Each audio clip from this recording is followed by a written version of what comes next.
Telugu big boss season 8 4వ వారం. So ఫైనల్గా ఓటింగ్లో లీస్ట్ ప్లేస్లో ఉంది.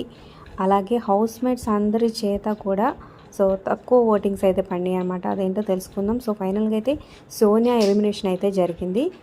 ఫైనల్గా ఆదిత్య సోనియా వీళ్ళిద్దరిలో సోనియా డేంజర్ జోన్లోకి వచ్చిందనమాట. ఇక హౌస్ మేట్స్ అందరి చేత మణికంఠని డేంజర్ జోన్లో ఆల్రెడీ పెట్టారు కాబట్టి వీళ్ళిద్దరికి సో స్పెషల్గా నాగార్జున గారు చెప్పారనమాట.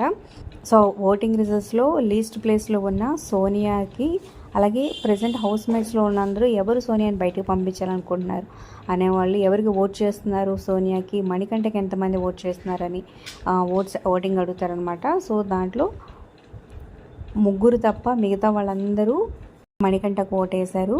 సో పృథ్వీ, నిఖిల్ అండ్ నయని వీళ్ళు మాత్రమే సోనియాకు ఓట్ చేశారనమాట. సో తక్కువ ఓట్లు రావడం, ఓటింగ్లో లీస్ట్ ఉండడం వల్ల సోనియాని ఎలిమినేట్ చేస్తున్నామని నాగార్జున గారు అనౌన్స్ చేశారనమాట. సో మణికంఠ అయితే సేవ్ అయిపోయాడు.